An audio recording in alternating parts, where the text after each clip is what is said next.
নির্বাচনকে সামনে রেখে আইনশৃঙ্খলা রক্ষাকারী বাহিনীর জন্য ইউএনডিপির মাধ্যমে 40,000 বডি ক্যামেরা কেনার অনুমোদন দেওয়া হয়েছে বলে জানিয়েছেন অর্থ উপদেষ্টা ডক্টর সালেউদ্দিন আহমেদ। সচিবালয়ে অর্থনৈতিক বিষয়ক ও সরকারি ক্রয় সংক্রান্ত উপদেষ্টা পরিষদ কমিটির সভা শেষে এই তথ্য জানান অর্থ উপদেষ্টা। বলেন, নির্বাচনের জন্য প্রয়োজনীয় বাজেটের কমতি হবে না। রিপোর্ট রিশান নাসরুল্লাহর। আগামী জাতীয় নির্বাচনের সময় ভোটকেন্দ্রে নিরাপত্তা নিশ্চিত করতে নানা পদক্ষেপ নিচ্ছে সরকার।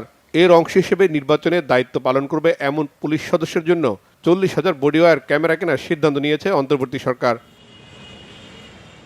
মঙ্গলবার ক্রয় সংক্রান্ত উপদেষ্টা কমিটির বৈঠকে বডি ক্যাম কেনার অনুমোদন দেওয়া হয়। অর্থ উপদেষ্টা জানান, বডি ক্যাম কিনতে ব্যয় হবে প্রায় 400 কোটি টাকা।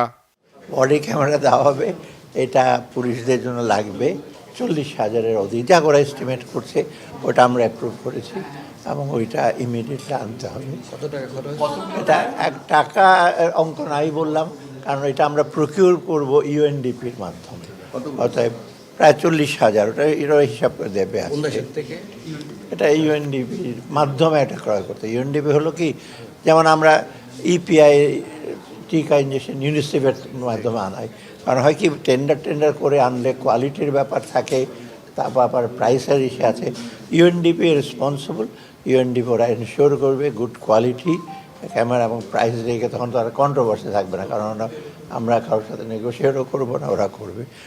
ডক্টর সালেউদ্দিন আহমেদ জানান, নির্বাচনে প্রয়োজনীয় সবকিছুর জন্য সহযোগিতা করবে অন্তর্বর্তী সরকার। নির্বাচনের জন্য তো বলা হয়েছে যে ইলেকশন কমিশনে তো একটা বাজেট দেওয়া হয়েছে, আর বাকিগুলো এই যে ক্যামেরার ব্যাপার, ওটা ইলেকশন কমিশন বলছে এটা আমাদের দায়িত্ব না, ওরা নিতে চায় না এক্সট্রা। আমরা এখন মিনিস্ট্রি থেকে প্রসেস করছে ইউএনডিপি, তো এই বাজেটগুলো সব দেওয়া হবে। নির্বাচনের জন্য যা যা দরকার সেটার কোনো কমতি হবে না। এ সময় বাজার স্থিতিশীল রাখার পাশাপাশি আপৎকালীন সংকট মোকাবেলায় কেন্দ্রীয় ব্যাংক বিভিন্ন বেসরকারি ব্যাংক থেকে ডলার কিনছে বলেও জানান অর্থ উপদেষ্টা। নানা রকম রিশান নাসরুল্লাহ, বাংলাভিশন, ঢাকা।